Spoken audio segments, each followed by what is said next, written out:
Hello, everyone, and welcome back to another episode of Mindfully Aligned. Thank you for joining me today. We have a very special guest episode, and I'm so excited for you guys to hear what we have in store.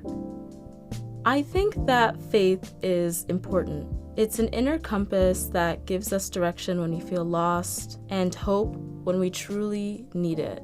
In this episode, I wanted to discuss the power of faith and the direction, peace, and clarity it can give us in our lives. Today, I am bringing on Kaemia, a beautiful person inside and out, and I met her the summer before our freshman year of college. It was COVID for context, so we communicated a lot online, just connecting as two freshmen, nervous about going to school, and I got to watch her develop this deep relationship with God. And in past episodes, I talk about having that strong compass within you that lets you know that things are okay, that lets you know that everything in your life is driven for a purpose. It's hard for me to really dive into that without talking about faith, because that is really what that is. So I wanted to bring on Kaemia today to talk about that with you all. So without further ado, let's get into it. Okay, before we get into the rest of the episode, I just want to let you all know that the audio quality is a bit different in the first 15 minutes of the episode. But rest assured, quality is our priority here at Mindfully Aligned, and the rest of the episode beyond that is perfectly fine. So just sit back, relax, and thank you all so much for listening. Let's get into it. All right, welcome, Kaemia. I'm so happy to have you here today. Hello, I'm happy to be here. Yes. Thank you for inviting me on. Of course. Yeah, we have a lot to talk about. But before we get into our conversations today, I want to give you a chance to introduce yourself. Well, hi guys, my name is Kaemia. I am originally from Minnesota, but of Cameroonian descent.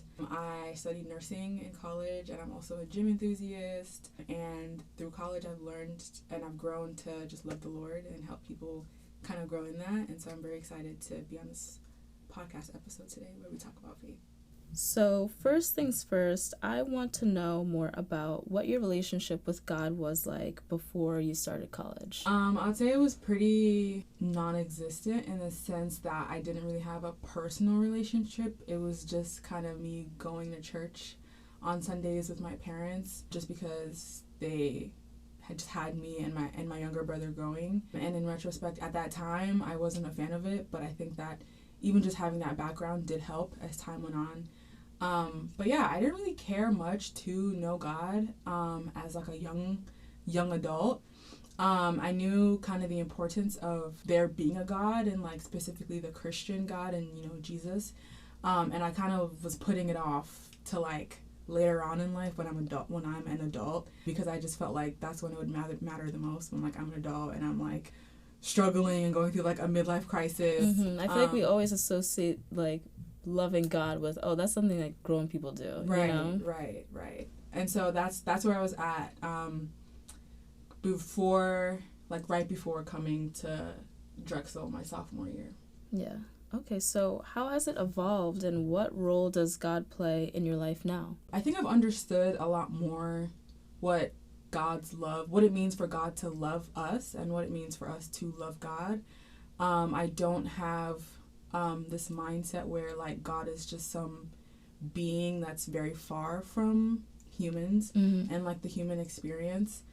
That kind of grew more because I was in a place where right before I moved to Philadelphia, I was in a place where I didn't really know like if I should be coming to Philadelphia, if I should be studying nursing. Like I felt a lot of pressure from my parents about like Drexel and how much it costs, which is fair. And so I was like, okay, well, I've heard, which is where like this is kind of where like the background came in with like right. my parents introducing me and like having me go to church. So I was like, I mean, I've heard that like, you know, God is supposed to lead us, and I've heard that God is good. And I had a friend who was like, he was the first young person that I saw actively trying to walk with the Lord and like being surrendered. I mean, he would always like talk to me about it, and I'd be like, whatever, bro, whatever. And I got to a point where I was like, okay, I don't really know like what to do with my life. And I've heard that like God is, you know, supposed to help us in some way, shape, or form. So I just was like, let me just start praying more for direction, reading my Bible and praying. And I would watch like sermons here and there. And that's kind of where it started. And a verse that's coming to my mind right now is there's a verse that talks about taste and see that the Lord is good.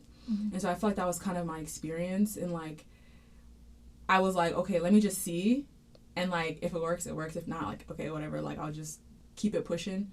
And it did. And so it's one of those things where it's like, once you really just taste and see, like, you're going to see that God is good. You know once you give it a fair chance. Exactly. Yeah. And like not be closed off. And also, I'm also someone that I always want truth as well. Mm-hmm. And so I was like, I'm not going to just do this thing because my friend is telling me that, you know, I should take my faith more seriously, or my parents are. I'm like, I want to know the truth for myself. And so I was like, let me just do my own research, and like get down to like the truth of, you know, different religions and Christianity and all that stuff. And so that's kind of where it started. And then I moved to Philadelphia, and thankfully I had some people that I knew prior to moving here who were going to a church. And since I was like starting to grow, I was like, I should be planted in a church, you know, because you are Christian, you go to church. Yes, that's that's step two. Right, yeah. Right. And so I got planted. I went to visit a church. It's called Freedom Church in Center City. And that same day that I went, it was like their college Sunday. And so I got connected with Every Nation Campus, which is a college ministry here in Philadelphia. There were so many mentors and people, and I saw that there were a lot of other students that were trying to grow in their faith as well, mm-hmm. which also helped to know, like, wow, like I'm not alone. Like, there actually are young people trying to grow in their faith. That's beautiful to hear. It's nice to know that it was not as daunting, and you were able to take something from your background and expand on it and fall in love with it for yourself. You know, you did the research to decide if you really wanted to do this, and you jumped in, and it wound up being the right decision for you. Mm-hmm. And I love that. I know a lot of people struggle with falling out of their faith or feeling really connected to the Lord. So what advice do you have for people who want to do the same and strengthen their relationship with God the way you did? I think it's important to realize that God meets us where we're at. I can understand, and at some point I would feel like that, okay, like, I look at God as this, like, holy being, which he is, right? And so because he's mm-hmm. this holy being, and I'm, like, messing up and doing all these things, like, I have to get myself right before I can, like, get in good graces with the Lord. When in reality, it is kind of the other way. It's like God meets us where we're at, and that's kind of where the sanctification and, like, the growth comes in, because you have a holy God and a good God, and we have imperfect being, like as human beings, like, we are imperfect. And so when he comes in now, like, that's when, like, the change starts. It's hard on your own to try to be perfect, because you're never going to feel perfect. Like, it's right. never going to be the right time. We weren't made that way, so exactly. You're going to be waiting. And I think that's part of why we associate getting back in touch with our faith by being older, because it's like, oh, I'll be mature by then. Right. I'll have it together by then. And we'll be waiting for a long time if we wait for that. Right. So why not start now? Right. Yeah. And even, not even just, like, in faith specifically, even when, like, trying to start new things, like, we always want to have everything all together. It's like, okay, if you continue to wait, like, it's never gonna be perfect. Mm-hmm. Like, life is not perfect. Mm-hmm. And so there's never gonna be an ideal moment to start really anything. You're just gonna keep wasting time and wasting years and discounting yourself from the growth that could be by postponing things. That's so true. So I think just knowing that, like, God doesn't expect us to be perfect immediately. I mean, he knows that we're imperfect beings, which is why he sent Jesus Christ down to come and be crucified for our iniquities. And so knowing that we're not going to be perfect, and you don't need to be 100% perfect to grow in your faith. But then also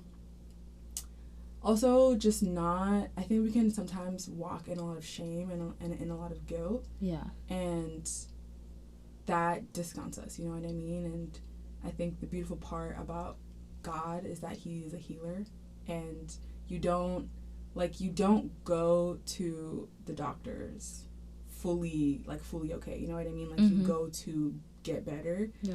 And, like, you don't go in the shower halfway clean. Like, you go in the shower to be cleaned. It's okay to show up. Right, as you are. And so learning to not walk in shame and guilt and knowing that, like, sure, like, I have a past and I have a history, but that's okay. You know? That's totally okay. And there is hope. There is a future. And I think that we can sometimes feel like the things that we've done or, like, the people that we've been in the past aren't redeemable, and we are. You know, I think that's just a lie that the enemy tries to plant in our minds, that, like, it's too late, you've messed up too much, like, you're too far gone, when you're not. You know. And another question that just popped up in my head is, as you started to evolve in your faith, what kind of lifestyle changes did you make versus, like, when you were in high school and less committed? There were some people that I would hang around that would lead me to kind of just not do the best things that I had to cut off. And so there were some friendships that I kind of had to not necessarily, like, fully, like, let go, but just kind of distance from. And I stopped also, like, the party lifestyle, and I stopped.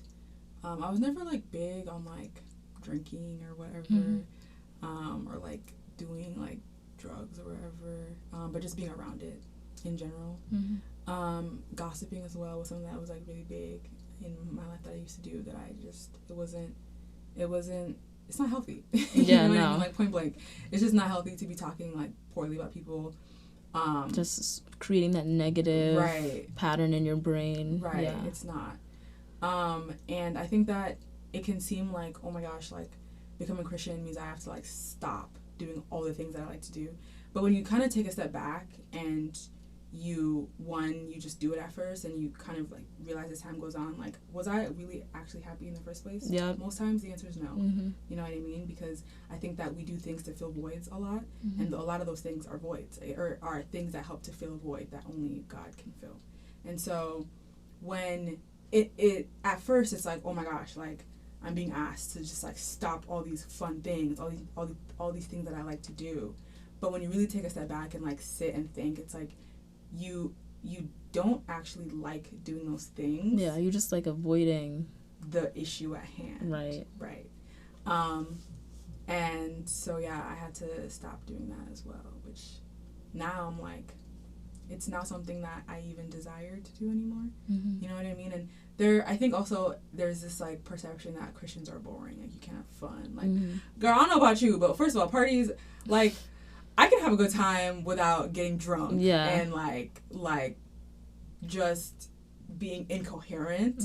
I can travel, I can hang out with friends outside of you become parties. More creative about how you want to have fun. Exactly. And those things are more wholesome because I can actually remember. And it doesn't leave you feeling drained. Or, like, hungover the next day. You're barely able to just function, and I remember the activity. So true. You know?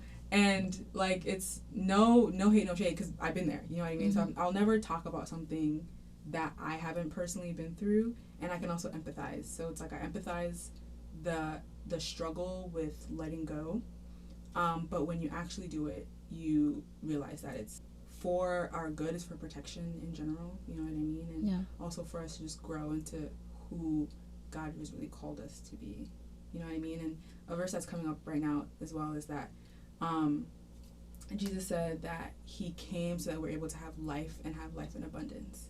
And so the goal is not for us to be bored or for us to be miserable. The goal is for us to actually have life, you know what I mean? And to have it in abundance and to live, you know, happy. It may not be butterflies and rainbows. Like, I'm definitely not gonna not have struggles. I'm definitely gonna have struggles in this life, but there's, like, a different type of peace you have when you are going through those struggles, because you know that at the end of the day it's all going to work out. I love that. You know? Yeah, that's something I definitely want to touch on. That's, like, the main driver of this episode, is that peace it gives you. Even outside of religion, cutting back on that stuff is so powerful, because the mindless behaviors, just doing things to fill a void, it's really a distraction from the things we want to do and the things we want to accomplish.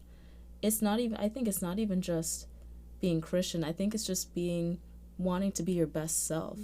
And that also comes with being Christian. I think that people associate the two, but it's really like just wanting to vibrate higher and realizing, you know what? I don't need these coping mechanisms anymore because I actually have something in my life that makes me feel so whole and so fulfilled now. Right, which is the word, yeah. Exactly. So I want to get into more of that clarity feeling. I mentioned this earlier in the intro, but life can definitely feel confusing at times, and it can feel difficult to make a decision, or we're just going through a struggle, or we're at a crossroads in life. They're gonna happen. One thing I love about faith is the direction it gives us. What kind of clarity did your walk with the Lord bring you? And can you tell us about a time when you were guided to a decision by God? I think that with walking with the Lord, you don't have to go through life not knowing what your life is going to be. You might not know everything in full, but like the beauty that I've seen in growing in my faith and growing my relationship with the Lord is that I do get to know. Like, I can literally just ask, and be like, where should I work? Should I work here? Should I not work here? Like, lead me in the right direction, you know what I mean? And even with friendships, should I befriend this person? Should it just be like we're acquaintances? Can we actually be close? And so I think that the biggest clarity is really just my life. I didn't know what my life would be. Like, I didn't know what my future would be. And I'd have my friend who was the first friend who I saw, right, who was growing in his faith. He would always tell me that he knows what he's going to be doing, like, next year. And I'm like, bro, what are you talking about? How do you know what you're going to be doing next year? Like, how do you know what your future is going to be? But the beautiful thing about following the one who knows it all is that you can share in that. And so it's brought a lot of clarity as far as what my future is going to look like. And I think that I'll share a recent experience is me possibly moving back to Minnesota or staying in Philadelphia for work. And at first, my plan was to stay in Philadelphia. Like, I wasn't even thinking about going back home. Mm-hmm. And God has multiple different ways of, like, speaking and of, revealing things. And one of the ways is no. is by, like, kind of just closing doors. And that's a way in which he leads people sometimes. And so at some point, I was applying a lot of jobs in Philly, and I wasn't getting anything. And I was like, even Temple rejected me. I was like, no way. Like, not even to be, like, prideful or anything. But, like, I mean, I graduated from Drexel University, and I work at Penn. Like, what? Like, so hello. It was just kind of crazy. And I was like, okay, like, that's fine. So I just applied to other places as well. I just kept hearing no back to back. And at some point I was like, okay, maybe, God trying to tell me something right now. And I was like, okay, let me just apply to some jobs in Minnesota. And, like, see if maybe I'm supposed to go back home. And I was praying about it as well, like, simultaneously. So as I'm applying, I'm also praying and talking to mentors and, like, getting their advice. And they're praying for me. And so, like, I'm doing all this simultaneously. And then I applied for a few jobs. I applied for, like, 5 or 6 back home. And the next day after I applied for a few jobs in Minnesota, I got a call back from a recruiter for a position that I, like, really, like, it was, like, my top position. Mm-hmm. And I was like, dang. And I was like, okay. Came much easier. Yeah, much, much easier. You know what I mean? And so I didn't have to try as hard. Mm-hmm. And it happened so fast as well. And I mean, this has been the reality of me being led into different things. Mm-hmm. Is that when I've realized that when it's God, it's just less stressful. So true. And I do have to put in effort, but the effort is just, it just comes with ease. You know what I mean? Mm-hmm. And so, yeah, and then I was like, okay, I was still kind of like, okay, but let me just see, let me just see. Mm-hmm. So then I was applying, like, other stuff, and I did get one call back from a position at Jefferson, but it was OD. It was, like, a 4-year commitment, and I was like, wow, that's ridiculous. And so it's that same thing of, like, when it's not God, it's just not right. It's just insane. Mm-hmm. Like the conditions are just stressful. And so, yeah, that's like probably the most recent thing that I feel like I've been led into. Wow. Good to know. Yeah, I talked about this a lot in past episodes, but just how what's meant for you will always be for you. And when we move away from that negative mentality into something more positive, it's like, okay, I'm receiving this rejection right now, but it's not because I'm missing out on anything. It's because this thing I'm trying to get just isn't for me. Because if it was for me, it would be a lot more streamlined, a lot more effortless. And that's not to say we can't work for things, but you felt that friction between you and staying in Philly as much as you tried to fight it. And it's like, wait, you know what? It's because I'm not called to be here, and there's something else that I'm supposed to do. And I think that embracing that gives us so much peace, knowing that, you know, this isn't rejection, this isn't a plan falling apart, it's me being redirected into where I'm meant to go. Yeah.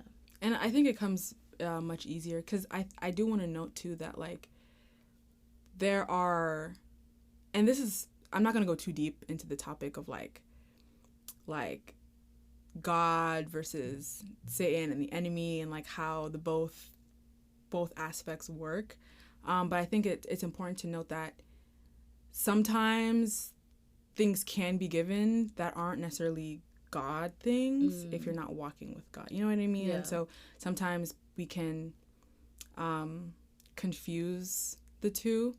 And so just knowing that when you are walking with the Lord, and when you are including him in your life, that he's going to lead you. But it is also very possible for people to get things that may seem good but aren't God good. Right. You know?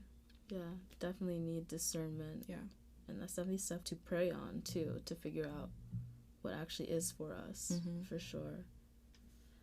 So I also want to get into how your personal, or how your relationship with God impacted your relationship with yourself and how you see yourself. Yeah, I struggled a lot with seeing my worth. And it's crazy because, like, when I tell people, they're like, Kaemia, what? Like, what? Like, you go to the gym, da-da-da-da. And I still didn't think I was that girl. You know what I mean? I still didn't. And so it's very possible to be going through life, and people may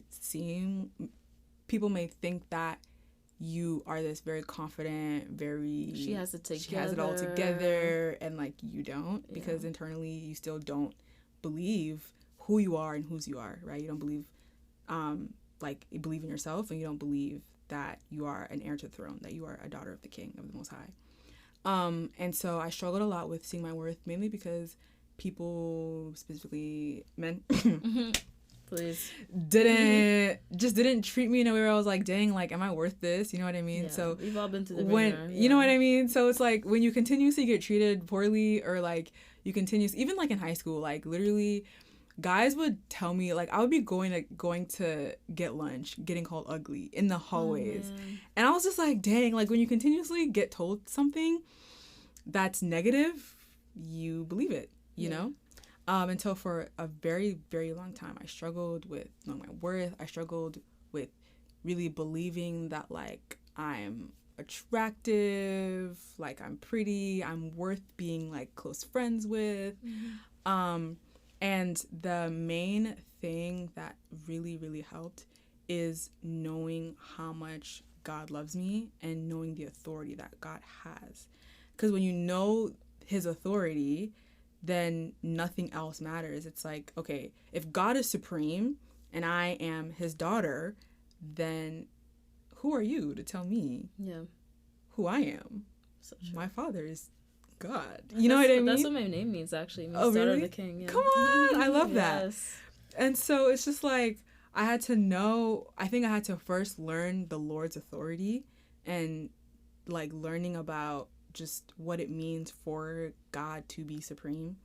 And then I also had to understand his love and what it means for his love to be endless, for it to have no boundaries. One of my favorite verses in the Bible, group of verses in the Bible, comes from 1 Corinthians 13, where it talks about what love is. which that love is God's love, right? And so when you read it, it's like love is kind, love is patient, love doesn't hold on to wrongdoings. Just a whole. Can I read it? Yeah, go ahead. Okay. So it's 1 Corinthians 13, verses 4 through 7. Love is patient, love is kind. It does not envy, it does not boast, it is not proud. It does not dishonor others, it is not self-seeking, it is not easily angered, it keeps no record of wrongs. Love does not delight in evil, but rejoices with the truth. It always protects, always trusts, always hopes, always perseveres.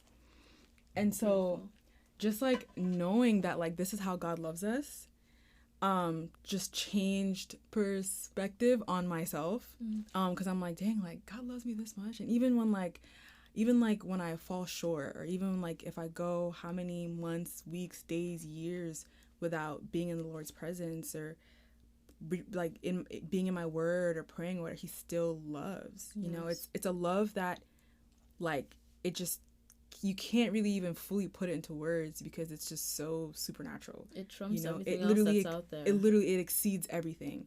And like that's the kind of love that he has shown me and shows his people, you know.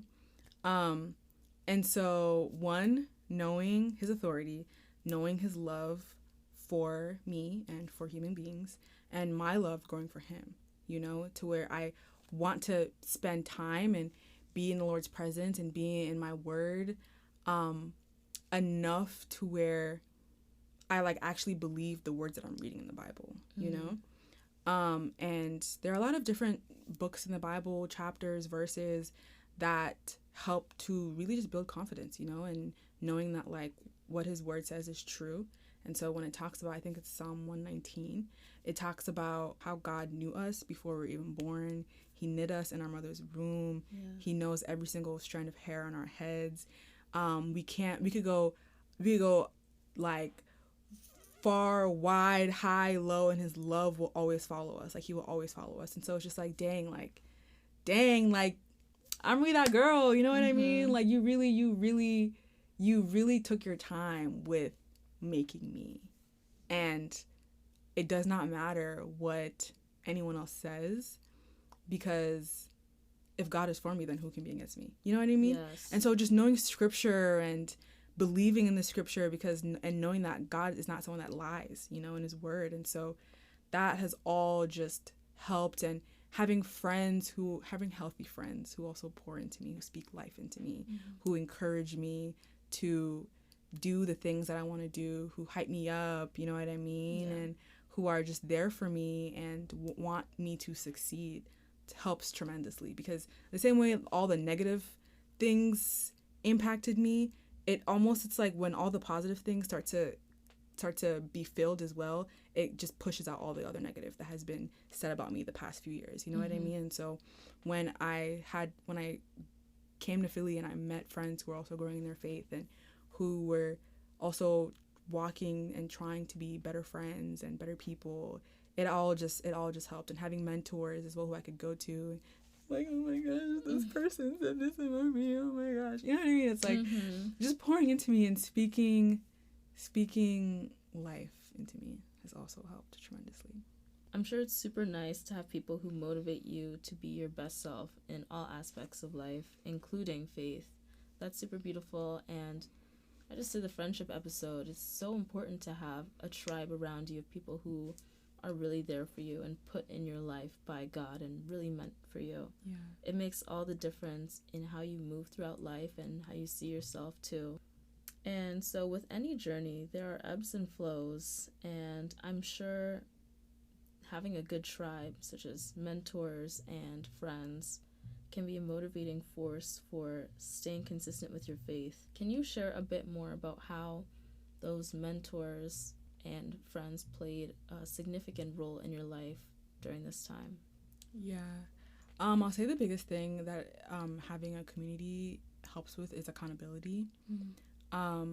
It's really easy when you're isolated to kind of stay isolated and stay in like a rut. But when you have people who hold you accountable, it's a lot harder in the most beautiful way. You know what I mean? It's like, okay, like I have this person, I'm sliding back, and they're like, girl, come on, like, Yes. get back on track, you know? And so it can seem like in the moment, but then it's like, it's just beautiful to have accountability. And I think that, I mean, I love so many things about being a Christian and walking with the Lord, but I think one of the most beautiful things that I've grown to kind of see and know is that God also values community. When you think about Jesus' life, he didn't walk alone. He had 12 disciples. Within the 12, he had like his close ones as well. And so when you have community, it's a lot harder to hide. It's a lot harder to stay stuck in a rut, because you guys are all helping each other. You guys are all growing with each other, and having people who are also like mentors who have kind of been walking with the Lord and for a longer time, or just have more experience, more wisdom, you know, also helps as well. To where it's like, okay, if all of my like friends who I started my faith with, or who I started kind of growing together with, if we're all down bad, there's gonna be someone who's not down bad. Yes. You know what I mean? Like, who's gonna help us, or like that one person might help one of us, and then once one of us is like back on track, like we're gonna get back on track you know what I mean? Yes. At some point. And so I think that the biggest thing that that's helped with is accountability. And there's a Bible verse that talks about, I feel like I should just like actually name them. I'll name it. So in James 5 verse 16, it says, "Therefore confess your sins to each other and pray for each other so that you may be healed. The prayer of a righteous person is powerful and effective." It's important to pray to the Lord and talk to God, but it's also just as important to tell like wise counsel. You know what I mean? Like, what's going on. Yeah. Because it says that the prayers of a righteous person are powerful. And in another translation, it talks about the prayers of a righteous person availeth much. And so there is so much power in having a community to pray for you when you're down, having a community to talk to, because through that you may be healed, you know? Mm-hmm. Because I feel like I could be in a rut and praying about it to the Lord, but if I don't have people, it's still very easy for me to stay in that rut, because only one person, God. I mean, it's like, and sometimes you can know that like God is the supreme, and it still doesn't change much, because right. You don't have that accountability there with you to actually like, girl, you know? And so, yeah, I think just having accountability is great, and having a community is great, so that you are covered with prayer, so that you are heard. And I mean, I think as humans, sometimes it's like, okay, God, like, I'm talking to you, but like, I don't see you. Yeah. You know what I mean? Sometimes it's like above our heads. Mm-hmm. Yeah. But when you actually talk to someone else, it's like, okay, like, I'm talking to this person. Like, the person's here. God's here too. But like, I don't know, like, I think the human mind, tangible. Yeah. So it just helps. Yeah. I love that. I think it really is important to have a tribe of people around you who can share in your perspective and share in your walk. And I think it makes going through any journey easier. And I think, you know, we are meant to be in community. You know, it's easy to get into that isolation mode where you feel like no one around you is on the same wavelength as you. But we are meant to succeed and thrive within community. So I love that that's so helpful for you. Mm-hmm. And I think I know that's what God wants for us. I know that accountability is important for falling off. Can you share with us a bit of what falling off, quote unquote, looks like for you? And how do you encourage people who feel like they are falling off to kind of stay on top of themselves? Yeah. I think falling off has looked differently throughout like the past few years. Falling off to me used to be like, I wouldn't read my Bible for like months on end, or like I wouldn't pray for like months on end.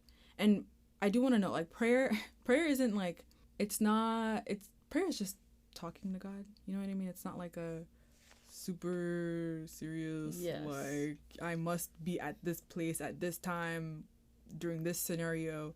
You know, I pray. I'll walk and I'll pray. You know, I'll walk and I'll talk to God. And so, prayer, my prayer, I wouldn't even be, like, I would never be like, I'd never pray. I'd go months without it. And as time went on, and the more consistent I became, and the more intentional I became, my falling off would be like, maybe I'd go a few days, might go a week, 2 weeks. Like, it wasn't as long, because before I was super serious, I didn't know how much being in the Lord's presence actually meant.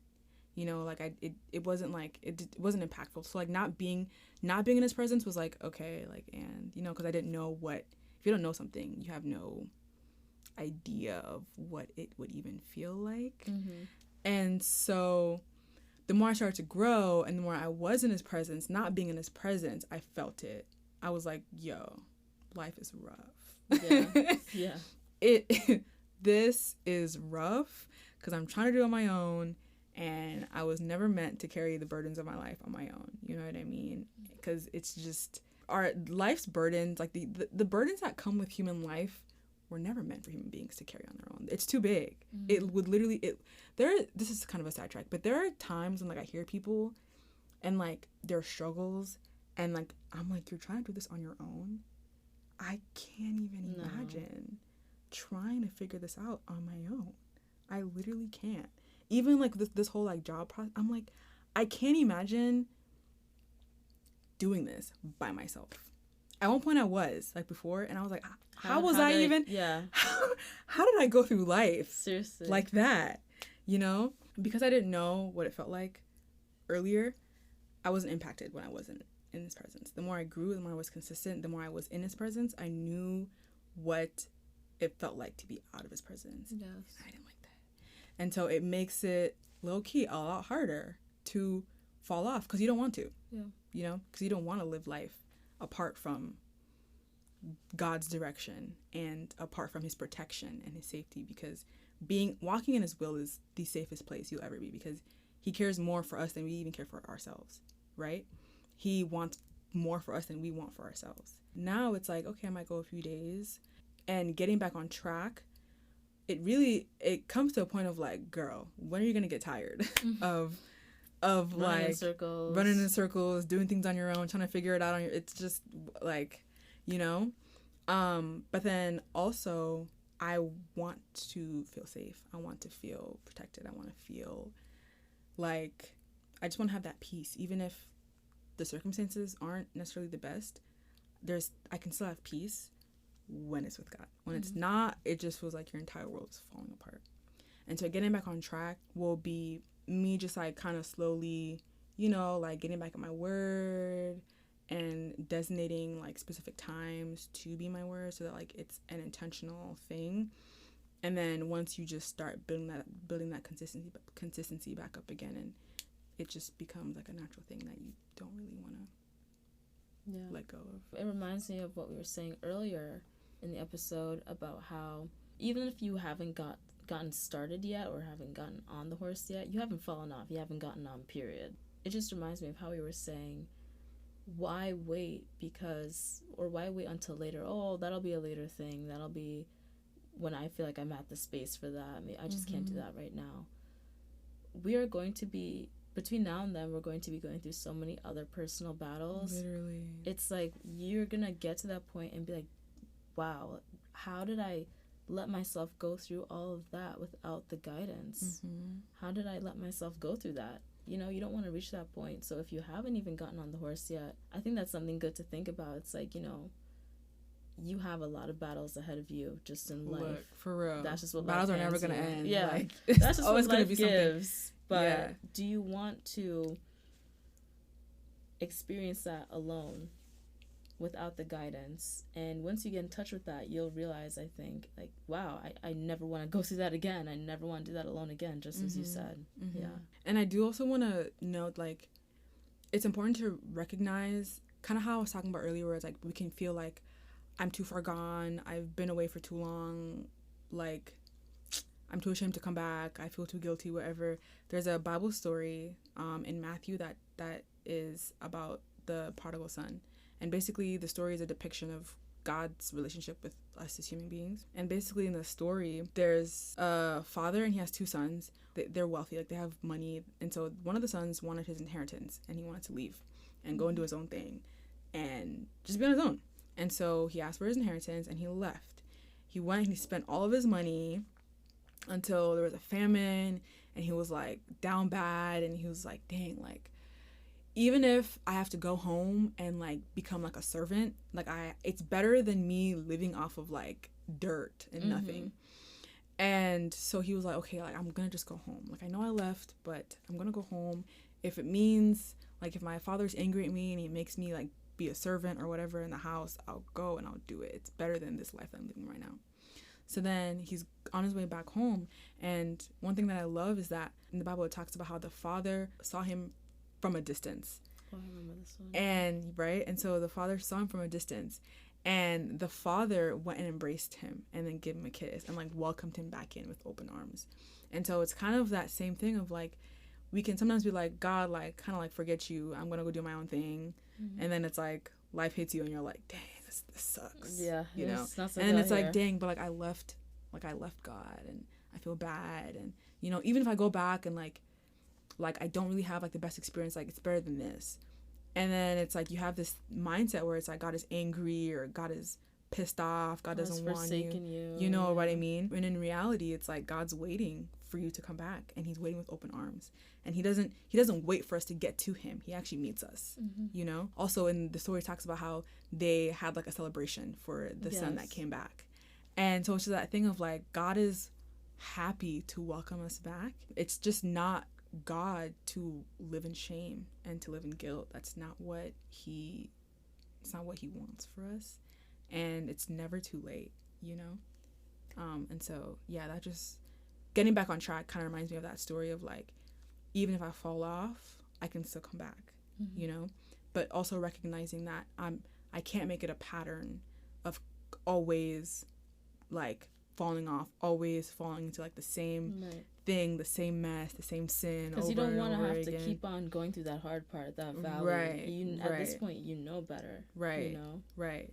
And like God is very forgiving, yes. And like, I mean, he's going to forgive, but it's like, are you going to be changed? Are you going to walk in that abundant life that, you know, he wants for us? I think that's like the differentiating factor is like, yeah, like God's going to forgive. Do you want to keep going through that? But do you want to keep going through that for real? You know?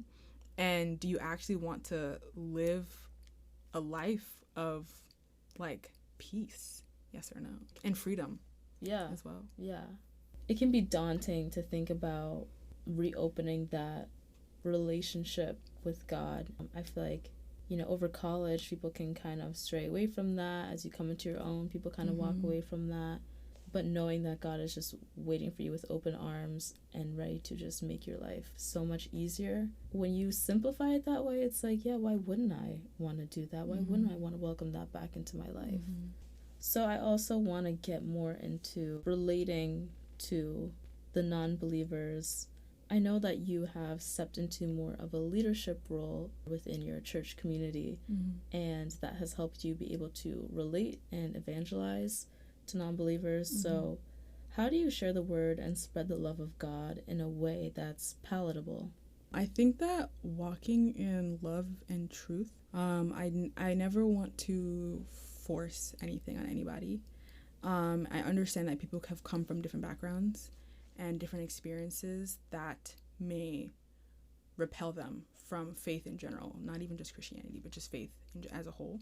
And I recognize that. And so I think it's more of a getting to know someone first and like kind of gauging like where they're at and like showing them just friendship and showing them love first and foremost before I even try to like push anything, you know what I mean? Because sometimes like when you come like right off the bat, it can push them farther away because maybe they've had experiences where people have pushed faith onto them and they didn't like that, you know? Trying to like almost like push God onto people is not the correct way to do things, because people may have gone through experiences where people, even if I'm coming from a place of like a genuine place, there may have been someone in the past who was not coming from a genuine place, who did the same thing that I'm trying to do and trying to spread the love of God, and it rubbed off the wrong way on them, right?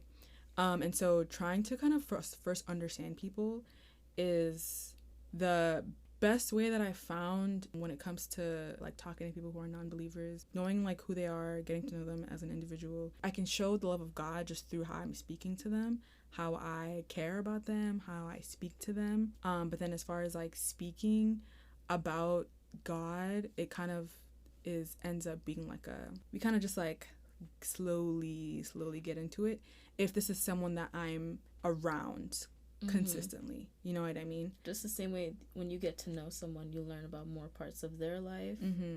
As you are around them more, they just get to know part of your life. This is a big part of your life. It just comes out naturally. And I think that as I've been living my life, I found that people will be like, dang, like, she's happy, she's confident, she's glowing, she's this, she's that. How? And I'm like, oh, because of Jesus Christ, you know? And so it's like, just by also living life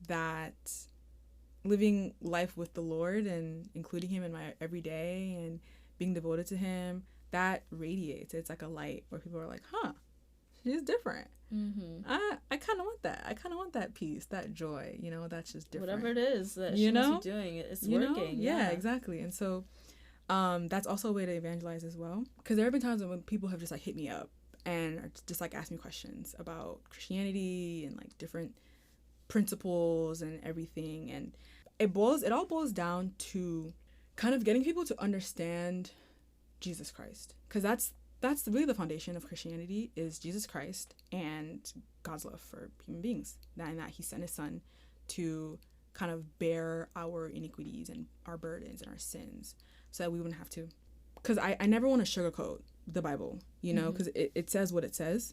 I can say things in love and also be truthful and be honest about what it's saying. And so I just present the facts, you know. I present what I know to be true.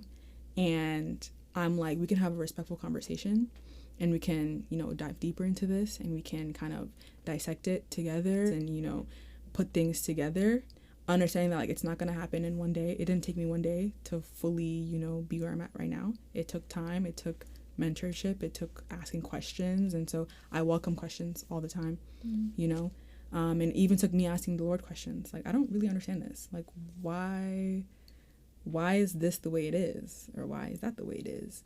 So just being open to receiving any type of question, and then answering as truthfully as I can, as biblically as I can, and doing it in love. When people are questioning their faith or are non-believers, I think a lot of people who previously identified as Christians have turned away because they feel a bit burned, not necessarily by God, but by their church experience. Maybe people who did not approach them with as much care and empathy as you do and as a lot of other Christians do. Church hurt is definitely a big block for people in their faith. So can you speak a bit about that? I mean, honestly, I really empathize with people who have been church hurt. I've been church hurt, and so I understand kind of the hand towards the church because of people in the church. And so whenever I think about church hurt, whenever I encounter people who have been church hurt, my first thing is just to apologize, you know what I mean? And just be like, I'm so sorry that you went through that. That's not God, you know? Yes. God is not forceful. He gives us choice, right? And so if you've ever been in a place where you feel like forced to do something by people, it's just not God, because God gives us choice. He doesn't force us to be in a relationship with him. He doesn't force us to read our Bible. He doesn't force us to pray. It's a decision that you have the choice to make. There's that part. And then also I think we have to also understand that human beings are imperfect people. Yeah. And unfortunately, we can inflict hurt onto people. And when people call themselves Christian and do things that are not biblical, then I think it's very safe to say that this is not someone that I should be because that's not representative of God at all. And so I'm going to try my best to not relate God with how human beings react, because God is God and human beings are human beings, right? And so it's worth noting that human beings are imperfect people, and unfortunately, you know, we have people in the world who are not kind, who are false prophets, who have their own agenda, who are manipulative, who the enemy might be using to accomplish his own agenda, you know? So, because as God is, the same way God is working, so is Satan. He's there, you know?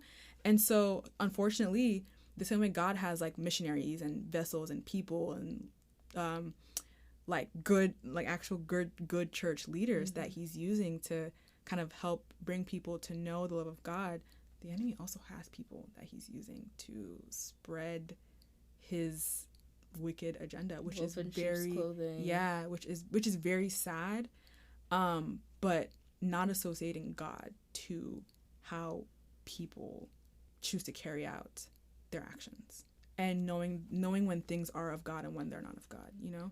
And the more you get to read your Bible, the more you see what really is God, and so you're able to discern the two, you know. And so even with me moving back home and having to, like, find a new church community, it's going to be easier for me, because before I came to Philly, I was hurt by this group that I was trying to join, and it felt very like I wanted to leave, and it was like when I did end up leaving, I was just, like, ostracized, I was bashed, it was just and I was like, whoa. I was like, whoa. Yeah, I mean, I've been there, but also knowing that, like, that's not God. And the more I read my Bible, one thing my mom, because I told my mom when that happened, she was like, Kaemia, this is why I always tell you that you should read for yourself so you know what the truth is. Yes. Right? And so the more I started to read, I knew what God's character was. So when something when something comes up, or if someone says something that I'm like, that's not Bible. That's not what it's supposed to be. That's not God. I can be like, okay, no. So then it's easier for me to not be affected by that thing, right? Also, the whole thing of, like, you don't go to one bad restaurant and you just stop going to all restaurants. Yeah. You just stop going to that restaurant. You know, there are other good 5-star restaurants that you go to. Just don't go to that restaurant. You don't just swear off dining out. Yeah, exactly. But it takes time, and I understand that. So I think through meeting genuine people, it kind of helps to unravel all of that. That's super important. And again, you talked about the mentors you had and the relationships that's given you, and I think that definitely helped to turn around that perspective.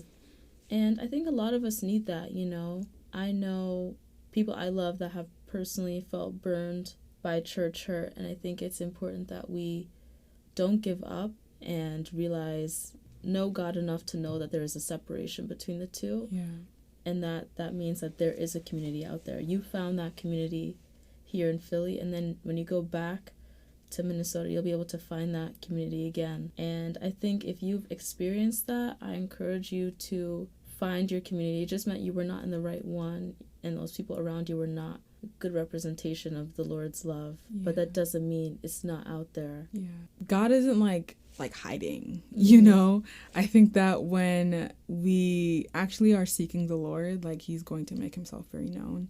And if I genuinely want, I'm praying for a community, it's not like God's going to hold that back from me. Yeah. You know what I mean? And so I think kind of recognizing where our heart posture is, kind of like searching and trying to grow and looking. It's like, okay, like, am I doing this with ill intent? Am I doing this already discounting what God could possibly do?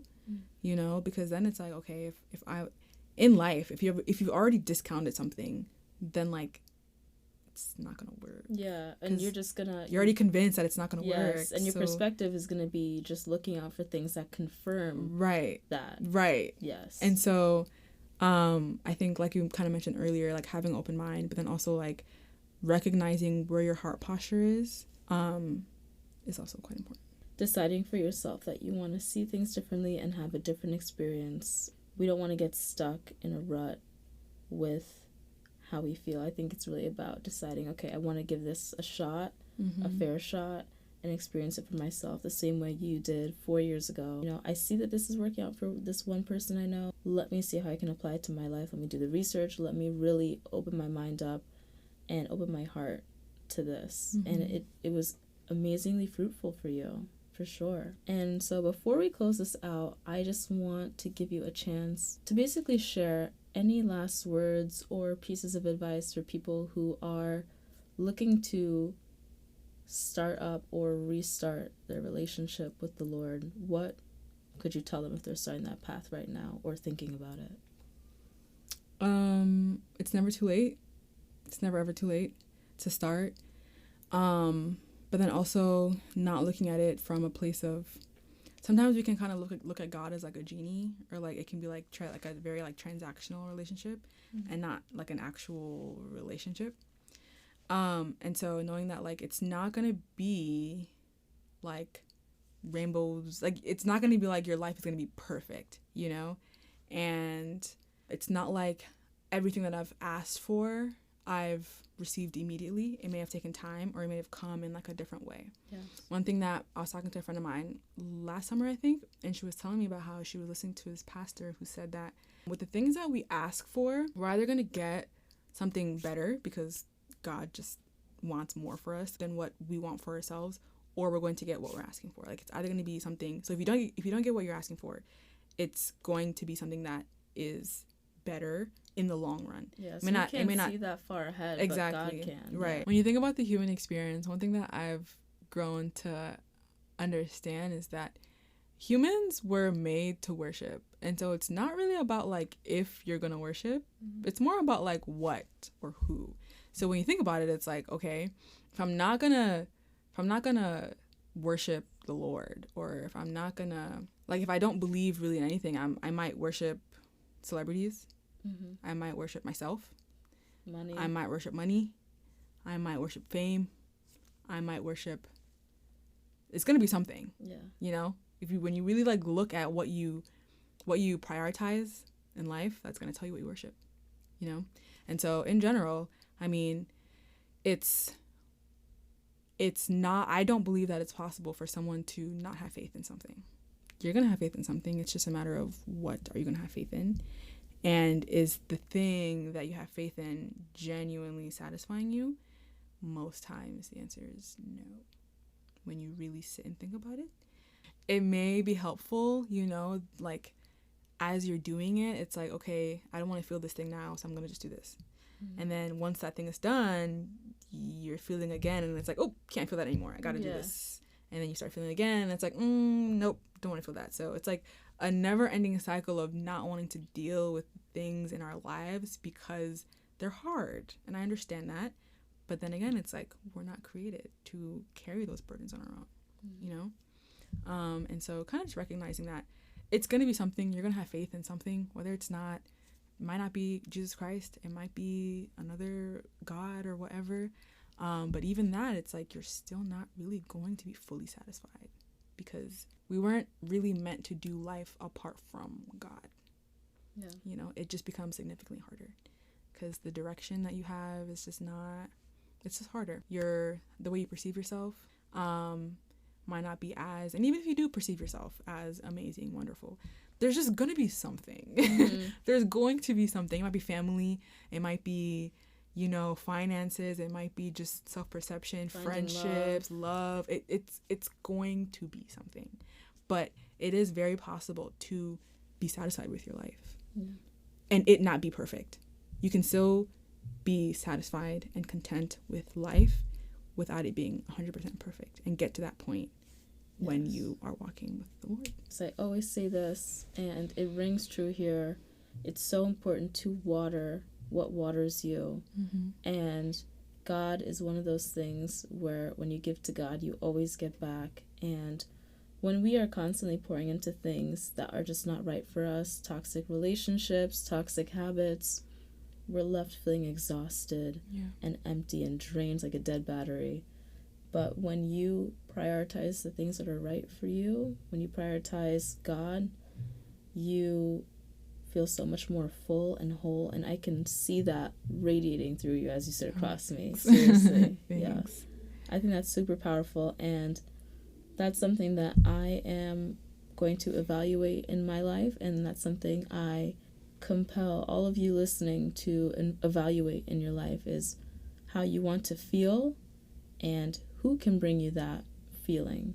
I'm just excited for where this is going. If anyone has questions, they can reach out to me with anything. I'm open to questions, and yes. knowing that like it takes time. I understand the hardships and the struggle, and it's a journey. And plug your Instagram. Go ahead. Yeah. My Instagram is Kaemiaa. So before we close out, we are gonna get into the song of the week. We have a double feature this week. So as our guest, Kaemia, go ahead. What's your song of the week? Lead Me On by Chandler Moore. I think with our conversation that we just had, the song is just perfect. It's a Christian song. Chandler Moore, he's a worship leader, worship artist, and the song it just talks about like God leading us on and how he makes us more like him every day and how we don't have to be perfect. And so I feel like it's just very fitting for the conversation that we just had. So lovely. Mine is Already Alright by Yolanda Adams. I love this one because it's super jazzy, fun, and it really lifts you up. And as the title said, it's already alright. It reminds you that it's all okay because God said so, and that brings me a lot of peace. This song really lifts me up. It does a great job of that. It even has like stories in the song of people who overcame something. It's just super awesome. I think it's an amazing high vibrational song. So tune in, you guys. I'm going to post them on the account, and they're going to be on the playlist that is coming very soon. And yeah, those are the songs of the week. And that brings us to the end of our episode. Thank you guys so much for listening. Thank you so much, Kaemia, for all your words of wisdom and sharing so much with us. Thank you. Thanks for having me. This was fun. This was an absolute pleasure. Thank you so much. And thank you all so much for listening with me and really taking in this message. Thank you all for being open-minded. This definitely requires being open-minded and reflective. So I thank you all, the listeners, for bringing us in like that. And yeah, I hope that this episode was impactful for you. Be sure to reach out to us on social media, Kaemia's Instagram and Mindfully Aligned podcast on Instagram. So yeah, that is it, guys. Be sure to subscribe, rate the podcast, interact with us online, and yeah, thank you guys so much. Thanks, guys. Bye. Bye.